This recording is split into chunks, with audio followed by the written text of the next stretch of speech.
কোরআনে কারীমের মধ্যে আল্লাহ পাক এই পৃথিবীর বুকে যারা আরামের টাটকা সুখগুলি আরামগুলি যারা বর্জন করে আল্লাহ রাব্বুল আলামিনকে বিশ্বাস করে যারা জীবন পরিচালনা করেছে, আল্লাহ পাক তাদের জন্য জান্নাত রেখেছেন এবং তাদের জন্য বলছেন সাবিকু ইলা মাগফিরাতিম মির রাব্বিকুম ওয়া জান্নাতিন আরদুহা কাআরদিস সামাই ওয়াল আরদ উইদ্দাত লিল্লাযীনা আমানু বিল্লাহি ওয়া রাসূলিহি।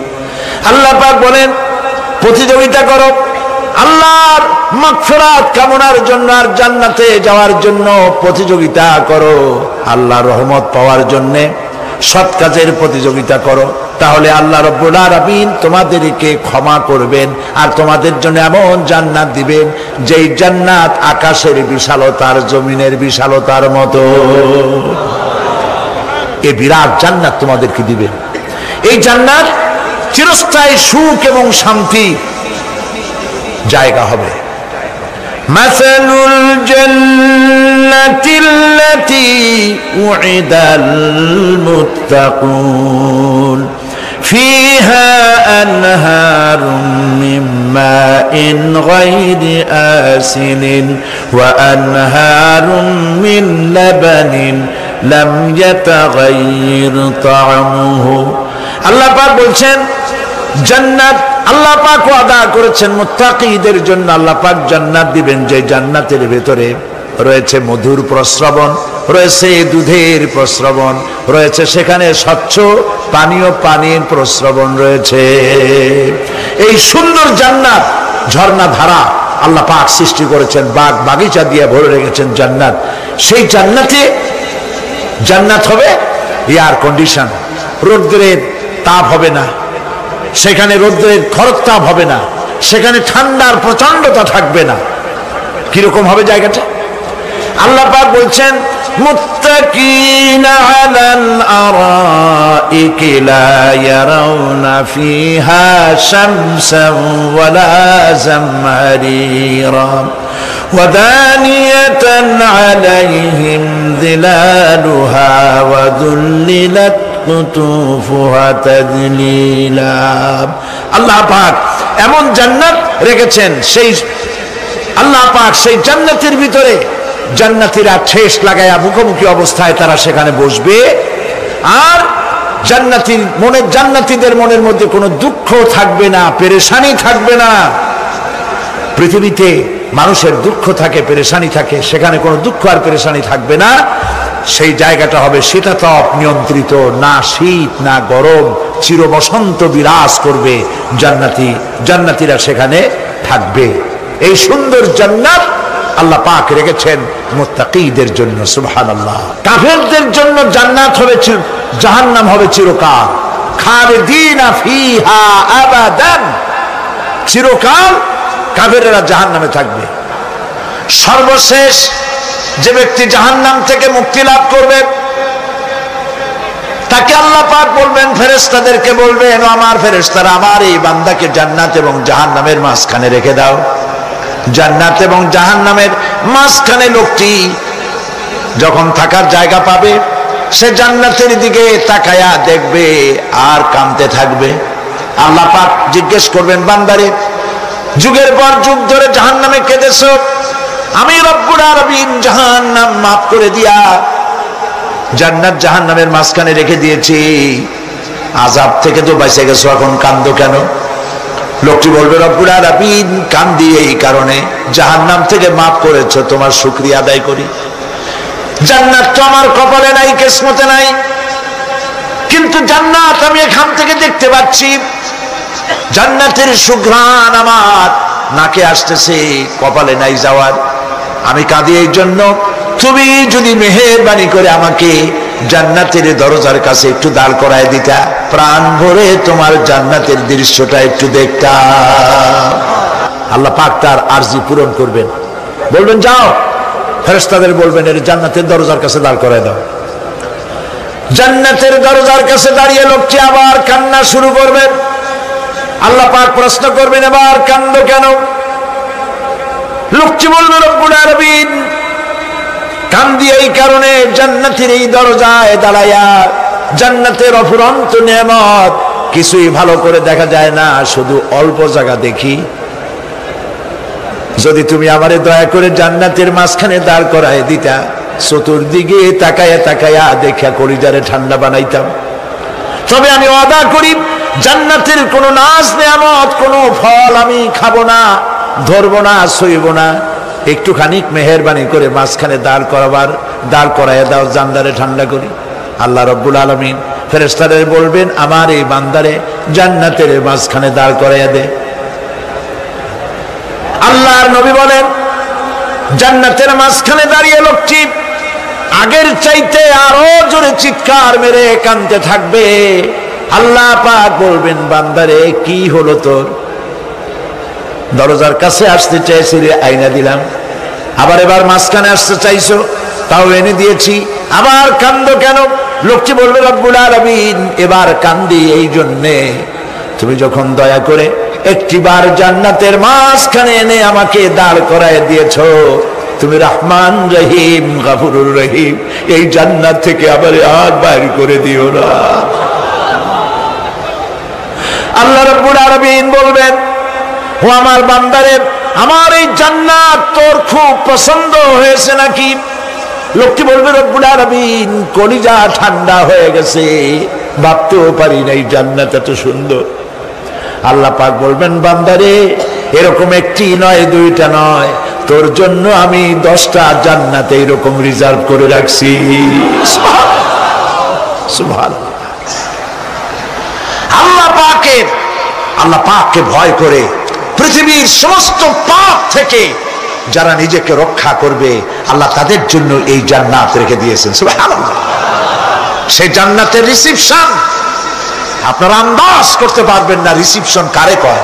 কি এর প্রধানমন্ত্রী আর প্রেসিডেন্ট, 4-5টা পুলিশ আর আর্মি এসে একটা ফট করে সেলুট মারলো, বাস শেষ হয়ে গেল, এরকম না। জান্নাতীদেরকে রিসিপশন দেওয়া হবে।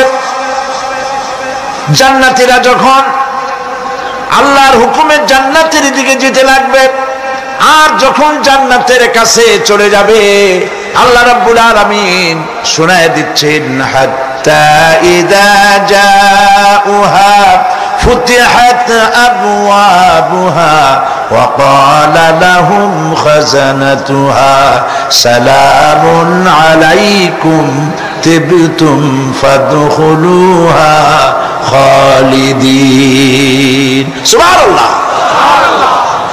জান্নাতীরা যখন জান্নাতে প্রবেশ করার দরজার মুখোমুখি হবে, দ্বার রক্ষীগণ তখন বলবে সালামুন আলাইকুম, আল্লাহর শান্তি তোমাদের উপরে বর্ষিত হোক। সুবহানাল্লাহ।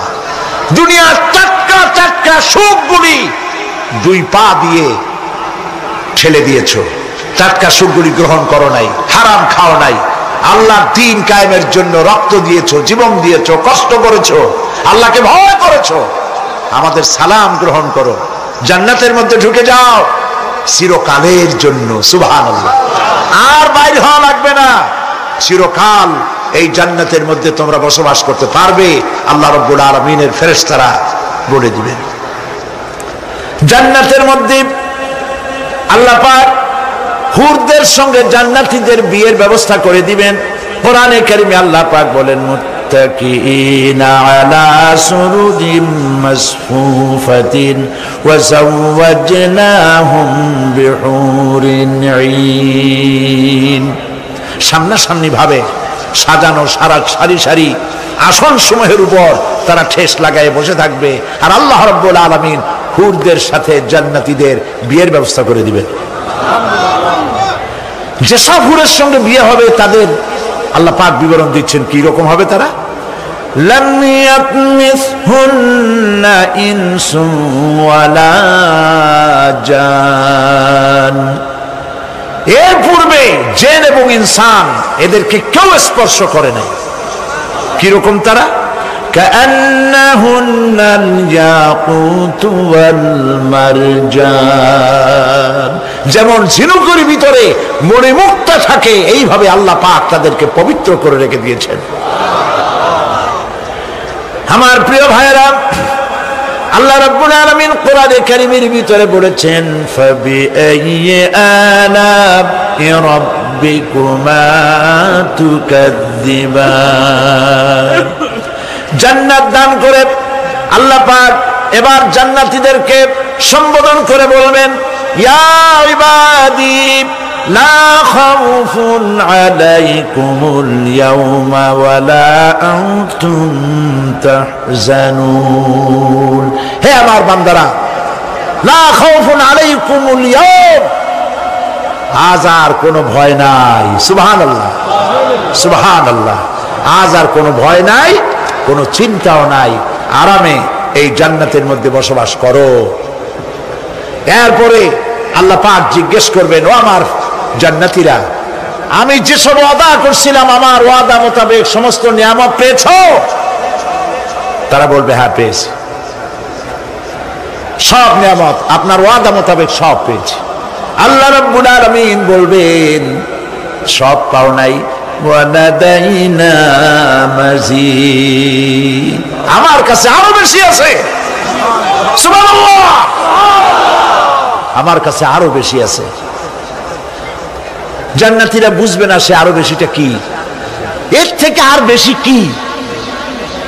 প্রিয় ভাই সব, নবী করিম সাল্লাল্লাহু আলাইহি সাল্লাম বলেছেন জান্নাতের সুখ আর শান্তি কোন চোখ নাই যা দেখেছে, যা কোন অন্তঃকরণ নাই যা কল্পনা করতে পেরেছে। এই জান্নাত মুত্তাকিদের জন্য আল্লাহ রাখছেন। সুবহানাল্লাহ। জান্নাতীরা ভাবতেও পারবে না সেই নিয়ামতগুলি কি। প্রিয় ভাই সব, সেই মুহূর্তে আল্লাহর নবী মুহাম্মদুর রাসূলুল্লাহ সাল্লাল্লাহু আলাইহি ওয়াসাল্লাম বলবেন, রব্বুল আলামিন, আমার উম্মতেরা জান্নাতীরা বুঝতে পারে নাই আপনার কাছে কি নিয়ামত আরো বেশি আছে। আমার এই উম্মতেরা জান্নাতীরা আপনার ওয়াদা মোতাবেক সব পেয়েছে, কিন্তু একটি জিনিস এখনো তাদের কিসমতে হয় নাই। সেই জিনিসটা হলো, যারা তার রবকে না দেখে শুধু কোরআন আর হাদিসের কথা শুনে আরবের ঘুম হারাম করে তাহাজ্জুদের নামাজ আদায় করেছিল, চোখের পানি ফেলেছিল, যারা জান্নাত দেখে নাই, জাহান্নাম দেখে নাই, আপনাকে ভয় করে যারা জীবন পরিচালনা করেছিল, যারা আপনাকে দেখে নাই, না দেখে শুধু কোরআন হাদিস বিশ্বাস করে যারা অকাতরে নিজেদের জীবন বিলায় দিয়েছিল, এই জান্নাতীরা এখন পর্যন্ত তার রবকে দেখতে পারে নাই। আল্লাহ রাব্বুল আলামিন তার সামনে থেকে ৭০,০০০ পর্দা সরে যাবে। আল্লাহ পাক বান্দাদের আরজি পুরা করার জন্য জান্নাতীদের সামনে তিনি জালোয়া ফরোজ হবে। কোরআন শরীফের ভিতরে আল্লাহ পাক বলেন, জান্নাতীরা তারা আল্লাহর দিকে, জান্নাতীরা তার রবের দিকে তাকিয়ে থাকবে, আর রব তার বান্দাদের দিকে তাকায়া থাকবে। প্রাণ ভরে জান্নাতীরা রবকে দেখবে। সুবহানাল্লাহ, আল্লাহ পাককে দেখবে। প্রাণ খুলে আজ দোয়া করি, রব্বুল আলামিন জান্নাতের যেই পরিবেশে, যেই জায়গায় তুমি দয়া করে তোমার গোলামদেরকে তুমি নিজেই দর্শন দিবে, দেখা দিবে। মনিব গো, ও আমাদের রব, আজ এই বিশাল জনসমুদ্র নিয়ে তোমার দরবারে আবেগ ভরা কণ্ঠে বলি, যে অনুষ্ঠানটি তুমি এমন মুবারক অনুষ্ঠান করবে যেখানে তুমি জান্নাতীদেরকে দেখা দিবে, ওই জান্নাতের কোনো একটি, ওই অনুষ্ঠানের কোনো একটি কোনায় কানায় আমাদেরকেও দাঁড় করাইয়া দেখান তুমি।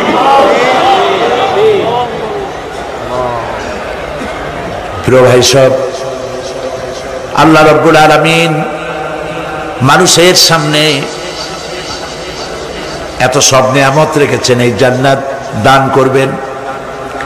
এরপরে আল্লাহ রাব্বুল আলামিন কোরআনে কারীমের মধ্যে বলেছেন, রব্বিস সামাওয়াতি ওয়াল আরদি ওয়া মা বাইনাহুমার রাহমানি লা ইয়ামলিকুনা মিনহু খিতাবা। এসব পুরস্কার রয়েছে তোমাদের সেই রবের পক্ষ থেকে যিনি আকাশ আর জমিনের মালিক। সুবহানাল্লাহ বলবেন না? যার সামনে কথা বলার ক্ষমতা কারো হবে না, এটি একটি মারাত্মক কথা। কিয়ামতের দিন আল্লাহর দরবারে কেউ কথা বলতে পারবে না আল্লাহর নির্দেশ ছাড়া। একটি আকীদা পরিষ্কার করে নিয়ে যান আপনাদের, সে আকীদাটা এভাবে পরিষ্কার করুন, কোন পীর সাহেব, কোন খাজা বাবা, কোন মাওলানা, কোন মুহাদ্দিস, কোন বুজুর্গ আপনাকে সুপারিশ করতে পারবে না যদি না আল্লাহ পাক তাকে কথা বলার তৌফিক না দেন। মনে থাকবে এটা। আয়াতুল কুরসির ভিতরে আমরা পড়ি, মান যাল্লাযী ইয়াশফাউ ইনদাহু ইল্লা বিইযনিহি। আল্লাহ পাক বলেছেন কিয়ামতের দিন আল্লাহর দরবারে কার সাহস আছে কথা বলতে পারে? মান যাল্লাযী ইয়াশফাউ ইনদাহু ইল্লা বিইযনিহি। আল্লাহর ওয়ার্ডার ছাড়া, হুকুম ছাড়া আল্লাহর সামনে কথা বলার সেদিন কেউ থাকবে না। সুবহানাল্লাহ। কেউ কথা বলতে পারবে না। সুপারিশ করতে হবে আল্লাহ যারে বলেন তুমি করো, অমুকের জন্য করো, সেই ব্যক্তি শুধু তার জন্যই করতে পারবে, আর কেউ কথা বলতে পারবে না।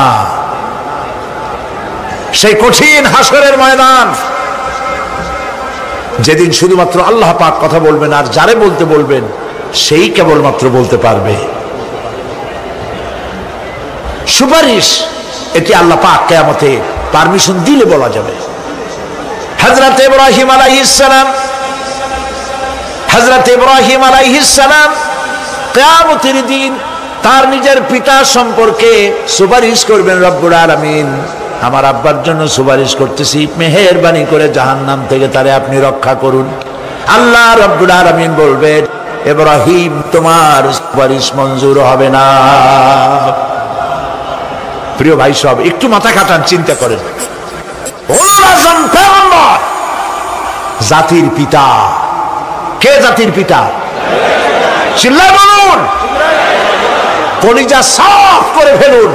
মুসলমানদের জাতির পিতা হাফিজ কেউ হতে পারে না।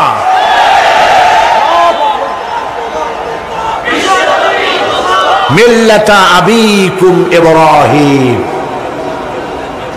ইব্রাহিম আলাইহিস সালাম এই মিল্লাতের পিতা। সুবহানাল্লাহ। হযরত ইব্রাহিম আলাইহিস সালাম কিয়ামতের দিন বলবেন, আল্লাহ আমার আব্বার জন্য সুপারিশ করছি। আল্লাহ পাক বলবেন মঞ্জুর হবে না। আজর তোমার পিতা হতে পারে, কিন্তু আমার খলিলকে আগুনে ফেলার জন্য নমরুদকে সে সহযোগিতা করেছে, আমি তোমার পিতাকে ক্ষমা করব না। নবী করিম সাল্লাল্লাহু আলাইহি সাল্লামকে সাহাবায়ে কেরাম জিজ্ঞেস করেছেন, হে রাসূল আপনার আব্বা এবং আম্মার অবস্থা কি হবে? নবী করিম সাল্লাল্লাহু আলাইহি সাল্লাম কেঁদে ফেলেছেন, সাফ বলেছেন আমি তাদের কোনো উপকারে আসব না। আল্লাহু আকবার। আপনি মনে করছেন নাকি যে ইয়া নবী সালাম আলাইকা বলি অমনি নবী সুপারিশ পাবেন? এত সহজ। কতগুলা রসগোল্লা খাইলেন আর বড় একটা মিছিল করলেন আর অমনি চলে যাবেন?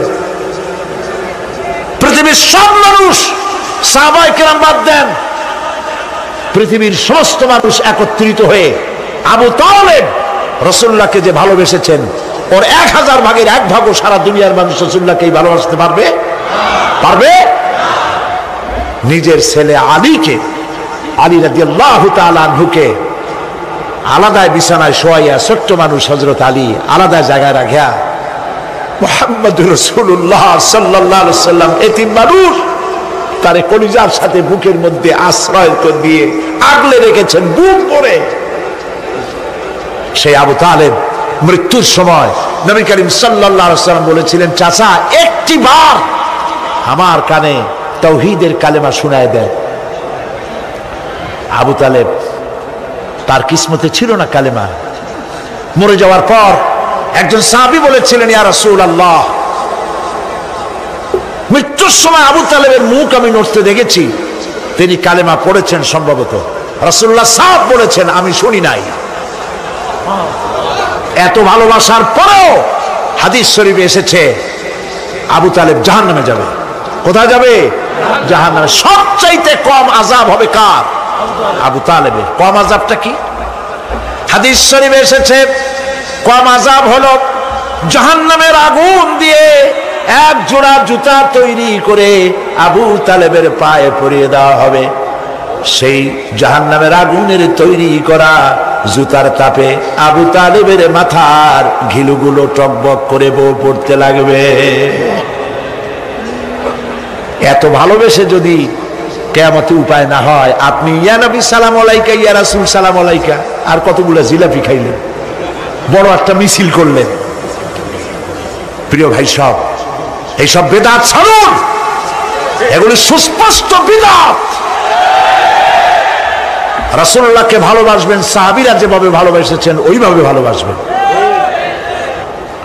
আল্লাহ রাব্বুল আলামিন বলেন, যালিকাল ইয়াউমুল হক ফামান শাআ আত্তাখাযা ইলা রাব্বিহি মাআবা। এই দিনটি অবশ্যই আসবে, সেদিনটি নিশ্চিতভাবে আসবে। আর এখন যার ইচ্ছা সে তার রবের দিকে অগ্রসর হোক। ইন্না আনজারনাকুম আযাবান করিবান ইয়াওমা ইয়ানজুরুল মার'উ মা কদ্দামাত ইয়াদাহু ওয়া ইয়াকুলুল কাফিরু ইয়া লাইতানি কুনতু তুরাবা। ইন্না আনজারনাকুম আযাবান করিবা, খুব নিকটবর্তী একটি আযাব সম্পর্কে আমি তোমাদেরকে সতর্ক করে দিলাম। কে বলতেছেন? আল্লাহ পাক। লক্ষ্য করুন আল্লাহ কি বলছেন, খুব নিকটবর্তী একটি কঠিন শাস্তি, আযাব অর্থাৎ কিয়ামত, এ সম্পর্কে আমি তোমাদেরকে সতর্ক করে দিলাম। ইয়াউমা ইয়ানজুরুল মার'উ মা কদ্দামাত ইয়াদাহু, সেদিন প্রত্যেকটি লোক যা সে পাঠিয়ে দিয়েছিল এখানে, অর্থাৎ যা করেছিল সেগুলি সে দেখতে পাবে। আর তখন ওয়ায়াকুলুল কাফিরু ইয়া লাইতানি কুনতু তুরাবা। সেই কিয়ামতের ময়দানে অবস্থা দেখে কাফেররা বলবে, আহারে মানুষ না হইয়া যদি মাটি হইয়া যেতাম, যদি মাটি হতাম, যদি মানুষ না হয়ে না জন্মাতাম, আজ এই হাসরের ময়দানে এইখানে এই বিচারের মুখোমুখি হতাম না, মাটি হইলে বরং অনেক ভালো হতো। এই পৃথিবীতে আমরা এসেছি, চলে যাব, যাওয়ার আগে এই কোরআন একটি বিশাল জনগোষ্ঠী এমন বানাতে চেয়েছে যে জনগোষ্ঠী এই কোরআন দিয়ে একটি বিশাল সমাজ গড়বে, রাষ্ট্র গড়বে, এমন রাষ্ট্র গড়বে যেই রাষ্ট্রে দুঃখ থাকবে না, অশান্তি থাকবে না, যেখানে সুখ থাকবে, সমৃদ্ধি থাকবে, আর কিয়ামতের দিন আল্লাহর জান্নাতে তারা চলে যাবে। তেমন একটি সমাজকে আমরা চাই। সবাই বলেন, সেরকম একটি সমাজকে আমরা চাই। প্রিয় ভাই সব, কিয়ামতের দিন আমরা যেতে চাই জান্নাতে। কোথায় যেতে চাই বলেন?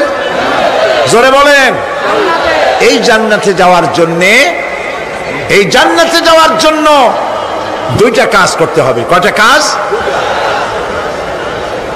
আল্লাহ রাব্বুল আলামিন বলেন, ফামান কানা ইয়ারজু লিকাআ রাব্বিহি ফালইয়ামাল আমালান সালিহান ওয়া লা ইউশরিক বিইবাদাতি রাব্বিহি আহাদা। আল্লাহ পাক বলেন, যে বাজারা আমার সঙ্গে দেখা করতে চায় কিয়ামতে, দুইটা কাজ করা লাগবে। বলেন কয়টা কাজ? একটা হলো নেক আমল। কি আমল বলেন? নেক আমল। নেক আমল কারে বলে? নেক আমল করতে হলে আবার দুইটা শর্ত লাগে। এক নম্বরে কাজটা করতে হবে আল্লাহরে খুশি করার জন্য। কারে খুশি করার জন্য? একটা মাদ্রাসা বানাইছি যাতে লোকেরা বলে যে বড় একটা মাদ্রাসা বানাইছে, এই জন্য মাদ্রাসা বানাবেন, মসজিদ বানাবেন, হসপিটাল বানাবেন, যা কিছু করেন নিয়ত হবে আল্লাহকে খুশি করা। নিয়ত হবে কারে খুশি করা? আল্লাহ পাককে খুশি করা। এই হলো নেক আমলের প্রথম শর্ত, কাজ হবে আল্লাহকে খুশি করার জন্য। দুই নম্বরে কাজটি হতে হবে সুন্নতে নববী সাল্লাল্লাহু আলাইহি ওয়াসাল্লামের উপরে। মনে থাকবে, দাড়ি রাখবো, কেন রাখবো? রাসূলের সুন্নাত। রাখবো কারে খুশি করার জন্য? আল্লাহ খুশি করার জন্য। রাখবো কার মতো? রবীন্দ্রনাথের মতো, কার্ল মার্কসের মতো, কবির মতো নয়। রাখতে হবে কার মতো? নবীর মতো। বুঝে নেন, কাজটা হতে হবে আল্লাহকে খুশি করার জন্য। 2 নম্বরে কাজটা হতে হবে সুন্নতে নববী সাল্লাল্লাহু আলাইহি ওয়াসাল্লামের উপরে হতে হবে। তাহলে এই হলো 1 নম্বর। জান্নাতে যাওয়ার জন্য, আল্লাহর সাথে দেখা করার জন্য 1 নম্বরের কাজ হলো নেক আমল। বলেন 1 নম্বরের কাজ কি? 2 নম্বরের কাজ ওয়ালা ইউশরিক বিইবাদাতি রাব্বিহি আহাদা। আল্লাহ রাব্বুল আলামিনের ইবাদতের সাথে কাউকে শরীক স্থাপন করা যাবে না। আমরা যারা মুসলমান, অধিকাংশ মুসলমান শিরকের ভিতরে মুবতালা হয়ে আছে। বিশ্বাস করেন কিনা বলেন? কাফেরেরা তো মুশরিক আছেই, ওরা তো মুশরিক আছেই, কিন্তু আমরা মুসলমানেরা আমাদের আমলের মধ্যে আমাদের অজান্তে সবের নিয়তে অনেক শিরক আমরা করে বসি। নাউজুবিল্লাহ, বলেন নাউজুবিল্লাহ। এই জন্য আমি বারবার সতর্ক করি, নিজেকেও করি, আপনাদেরকেও করি। এই কারণে করি, শিরকের গুনাহ আল্লাহ মাফ করবেন না। ইন্না শিরকা লাযুলমুন আযীম। শিরক মস্ত বড় অপরাধ, জুলম, আল্লাহ মাফ করবেন না। আল্লাহর কাছে কাঁদতে কাঁদতে মাফ চাওয়া লাগবে যে আল্লাহ শিরক থেকে আমাকে রক্ষা করো, বাঁচাও। অনেক গোপন শিরক আছে। মাজারে যান, পীর সাহেবের কাছে যান, মনে যদি নিয়ত থাকে উনি ফু দিলে আমি ভালো হবই, উনি তাবিজ দিলে আমার বাচ্চা হবেই, উনি আমারে দয়া করলেই আমার ব্যবসায় উন্নতি হবেই, এইটার নাম শিরক। এটার নাম কি? ওয়াইজা সাআলতা ফাসআলিল্লাহ ওয়াইজা ইসতাআনতা ফাসতাইন বিল্লাহ। যা বলার আল্লাহরে বলো, আর যা চাওয়ার কার কাছে চাও? চিল্লায় বলেন। কলিজাটাকে পরিষ্কার করে যান আজকের মাহফিলে। এই কলিজায় কারো প্রতি কোনো ভয় রাখবো না আল্লাহ ছাড়া। ভয় করবো কারে বলেন? মহব্বত আল্লাহ ছাড়া, এত বেশি মহব্বত আর কাউকে করব না। আল্লাহ তাআলা আমাদের কলিজায় তোমার ভয় এবং মহব্বত দিয়ে ভরে দাও। রাসূলের মহব্বত দিয়ে আমাদের দিলকে ভরে দাও। বিশ্বাস করুন ভাই সাহেব, কোরআন শরীফ আমার সামনে, বিশ্বাস করুন, দেশি পীর বিদেশি পীর, খাজা বাবা দেশি এবং বিদেশি, কেউ আপনার ভাগ্য বদলাই দিতে পারবে না। এই পিছনে দৌড়ায় দৌড়ায় কোনো লাভ নয়। এতক্ষণ মসজিদের ভেতরে বসে আল্লাহর কাছে কাঁদেন। ওয়াকালা রাব্বুকুম উদউনি আস্তাজিব লাকুম। তোমার রব বলেছে আমারে ডাকো, আমি ডাকের সাড়া দিয়ে দেব। সুবহানাল্লাহ। আর আল্লাহ বলেছেন আমার ইবাদতের সাথে কাউকে শরীক করবে না। খবরদার। আলাইসাল্লাহু বিকাফিন আবদা। আল্লাহ প্রশ্ন করছেন, আলাইসাল্লাহু বিকাফিন আবদা, আমি কি আমার বান্দার জন্য যথেষ্ট নই? চিল্লায় বলুন অবশ্যই যথেষ্ট। আবার বলেন অবশ্যই যথেষ্ট। কলিজা সাফ করে ফেলেন। সম্রাট শাহজাহান, দিল্লির সম্রাট, হাবিজাবি সম্রাট না, দিল্লির সম্রাট। এখন কোথায়? কবরের মধ্যে। কবি বলতেছেন, শাহনে জাহাं को जिन्हें फक्र से देते थे बाज, शाहने जहां को जिन्हें फक्र से देते थे बाज, वाज कब्र में है सूरह अलहम्दु की मोहताज। সারা ভারতবর্ষ যারা ট্যাক্স দিয়ে নিজেকে সৌভাগ্যবান বলে মনে করত, সে আজ কবরের মধ্যে ভিক্ষুকের মতো সূরা আলহামদুর মতো একটি সূরার মুহতাজ হয়ে ভিক্ষুকের মতো শুয়ে আছে। সম্রাট শাহজাহান মসজিদে বসে আছে, এক ফকির ঘুরতেছে। লোকেরা কয় ছোটবেলা থেকেই তোমার খয়রাত করতে দেখলাম, ভিক্ষা কি জীবনেও যাবে না তোমার? লোকটি বলছে, আমি ভিক্ষা করবো ছাড়া আমার উপায়টা কি? এই লোকটি আমি ভিক্ষা করা ছাড়া করবো কি? লোকেরা তো আমার 60 টাকা 50 টাকা 100 টাকা দেয় না, 4 আনা 5 আনা 1 টাকা এই আমার দেয়, এ দিয়ে আমি বড় লোক হবো কেমন? লোকটি বলছে আচ্ছা দেখো তুমি তো জায়গা মতো যাইতে পারো নাই, বাদশার কাছে যাও, এমন দেওয়া দেবে জীবনে আর খয়রাত করা লাগবে না। তো বাদশার কাছে কি খয়রাতি যাইতে পারে কোনোদিন? কয় হ্যাঁ এখন পারবা। কেমনে? কয় সম্রাট শাহজাহান এখন একা একা মসজিদে আছেন। তখনকার এসব বাদশারা অনেকে নামাজি ছিলেন, দিনদার ছিলেন। ফকির দরজার কাছে দাঁড়াইয়া দেখতে পাচ্ছে কেউ নাই, দেহরক্ষীরা দূরে দূরে দাঁড়ানো। বাদশাহ মসজিদের ভেতরে বসে হাত তুলে ঝুলতেছে আর কাঁদতেছে, চোখের পানি দিয়া দাঁড়িয়ে ভিজে ভিজে পড়ছে। এই দৃশ্য অনেকক্ষণ দেখলো ফকির। কিছুক্ষণ পর সম্রাট শাহজাহান মসজিদ থেকে বেরিয়ে আসছে। ফকির বলছে আসসালামু আলাইকুম হুজুর। তিনি বললেন ওয়ালাইকুম আসসালাম, চলে গেল। বাদশা বলল আমার কাছে তো কেউ আইসা কিছু না চাইয়া তো যায় না, এরে দেখলাম খয়রাতির মতো কিছু চাইলো না, বেটা ভয় করলো নাকি? আমি এদিকে আসো। আসছে। ভয় পাইছো? কয় না ভয় পাইনি। তো কিছু যে চাইলে না? ফকির বলছে জাহাপানা সত্যিই কিছু চাইতে আসছিলাম। তারপর চাইলে না কেন? ফকির বলছে জাহাপানা সারা জীবন ভিক্ষা করেছি, আর আজ দিল্লির সম্রাটের কাছে বেশি পাওয়ার লোভে এসেছিলাম, কিন্তু আপনার দশা দেখা আমার জ্ঞানের চোখ খুলে গেছে। আমি লক্ষ্য করে দেখলাম আমি সম্রাটের কাছে চাইতে এসেছি, হাত তুলি নাই, বিনয় প্রকাশ করি নাই, চোখের পানি ফেলি নাই, কিন্তু লক্ষ্য করে দেখলাম দিল্লির সম্রাট আমার চাইতেও বড় ভিক্ষুকের মতো। আবার কোন সম্রাটের কাছে হাত তুলে কান্দে? আমার জ্ঞানের চোখ খুলে গিয়েছে, আমি বুঝতে পেরেছি সম্রাট কান্দে যেই সম্রাটের কাছে, তারে ছাড়া আর কারো কাছে জীবনে চাইব না। এই কথাই সূরা ফাতিহায় প্রত্যেক দিন পড়ি, বুঝি না কি পড়ি। ইয়াকা না'বুদু ওয়া ইয়াকা নাস্তাঈন।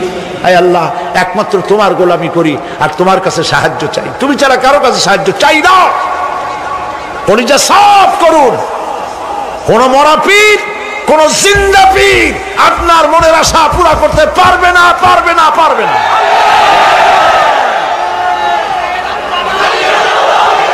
আর আজ থেকে কোন মাজারে টাকা দিবেন না, পয়সা দিবেন না, আগরবাতি দিবেন না, মোমবাতি দিবেন না, গোলাপ পানি দিবেন না। কারা কারা দিবেন না হাত উঁচু করে দেখা।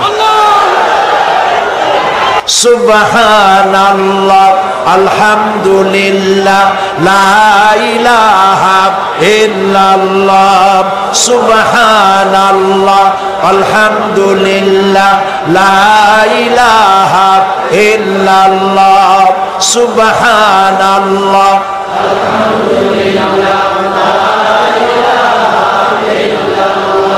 লা ইলাহা ইল্লাল্লাহ, মুহাম্মাদুর রাসূলুল্লাহ। আল্লাহুম্মা আমিন। রব্বানা যালামনা আনফুসানা ওয়া ইন লাম তাগফির লানা ওয়া তারহামনা লানাকুনান্না মিনাল খাসিরিন। রব্বুল আলামিন, तमाम পৃথিবীর মাটির নিচে যত মুমিন মুমিনাত শুয়ে আছে, আল্লাহ কবরগুলি কি জান্নাতের টুকরা বানায়া দাও। আয় আল্লাহ তাআলা, এই মুহূর্তে মনে পড়ে গেল আমাদের মা বাপের কথা। রব্বুল আলামিন, আমাদের আব্বা জান কত বছর আগে দুনিয়া থেকে বিদায় হয়ে গেল, নাম ধরে আর কেউ ডাকে না। কত কষ্ট করেছে, ধান বিক্রি করে, সুপারি বিক্রি করে নিজের পেটে না দিয়া নিজের ভালো জামা না বানাইয়া আমাদের লেখাপড়া শিখাইছে, বাড়িঘর বানালো, আর একদিন তোমার ডাকে সাড়া দিয়া চলে গেল। যুগের পরে যুগ চলে গেল, বাপের মুখ আর দেখি না। আল্লাহ তাআলা আমাদের আব্বাজান যাদের দুনিয়া থেকে বিদায় হয়ে গেছে, কবরটাকে বেহেশত বানায়। তুমি সম্রাটের সম্রাট, তুমি রাজাধিরাজ, তোমার মহব্বত ছাড়া কোনো মহব্বত যেন কলিজায় থাকে না মাবুদ। তোমাকে ছাড়া কাউকে যেন ভয় করি না মাবুদ। সারা জীবন শিরক আর বিদআত থেকে আমাদের তুমি বাঁচাও আল্লাহ। তোমার জাহান্নামকে আমরা ভয় পাই। আল্লাহুম্মা আজিরনা মিনান নার, আল্লাহুম্মা আজিরনা মিনান নার, আল্লাহুম্মা আজিরনা মিনান নার। রব্বানা তাকাব্বাল মিন্না ইন্নাকা আনতাস সামিউল আলিম ওয়া তুব আলাইনা ইন্নাকা আনতাত তাওয়াবুর রহিম। সুবহান রাব্বিকা রাব্বিল ইজ্জাতি আম্মা ইয়াসিফুন ওয়া সালামুন আলাল মুরসালিন ওয়ালহামদুলিল্লাহি রাব্বিল আলামিন। ওয়াজআল আখিরা কালামিনা ইনদাল মাউত লা ইলাহা ইল্লাল্লাহু মুহাম্মাদুর রাসূলুল্লাহ।